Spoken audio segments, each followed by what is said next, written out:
আপনি কি কখনো শুনেছেন যে মোবাইলে 100% চার্জ দিলে ব্যাটারি নষ্ট হয়ে যায়? কিন্তু এই ব্যাপারটা কি সত্যি? না, সত্য নয়। বর্তমান স্মার্টফোনে এমন কিছু প্রযুক্তি ব্যবহার করা হয়েছে যেখানে আপনি 100% চার্জ দিলেও মোবাইল অটোমেটিক সে চার্জ আর তার মোবাইলের ব্যাটারিতে নেয় না। অর্থাৎ মোবাইলের ভিতরে এমন প্রযুক্তি চালু আছে, সে নিজে নিজে স্বয়ংক্রিয়ভাবে চার্জ বন্ধ করে দেয়।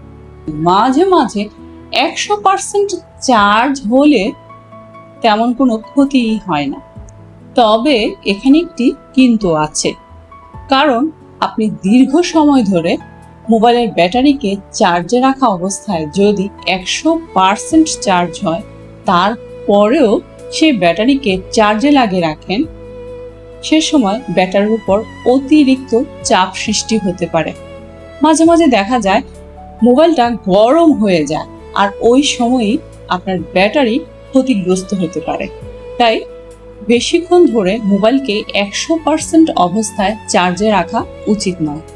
আর এই কারণেই অনেক বিশেষজ্ঞরা মোবাইলের চার্জকে 20% থেকে 80%-এর মধ্যে রাখতে বলে।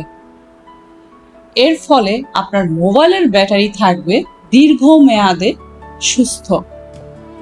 মোবাইলের ব্যাটারি স্বাস্থ্য ভালো রাখতে চাইলে এই নিয়মটি মেনে চলুন। নিশ্চয়ই এতক্ষণে আপনাদের মনে প্রশ্ন জাগছে, তাহলে কি মোবাইল 100% চার্জ দেওয়াই যাবে না? দেওয়া অবশ্যই যাবে, তবে 100%ই আপনি চার্জ দিন, কিন্তু খেয়াল রাখেন যাতে ঘন্টার পর ঘন্টা মোবাইলটি চার্জারে অন অবস্থায় না থাকে।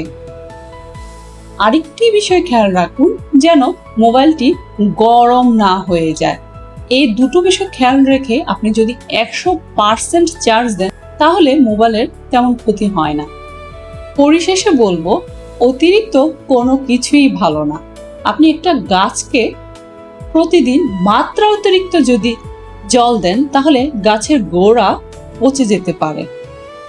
ঠিক তেমনি ভাবে মোবাইলে চার্জ প্রয়োজন, কিন্তু অতিরিক্ত চার্জ প্রয়োজন নয়।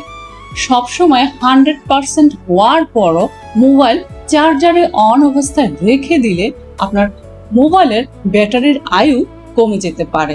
আজ এখানেই শেষ করছি।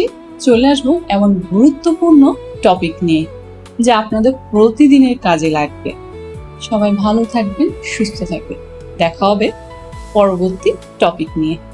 Bye bye.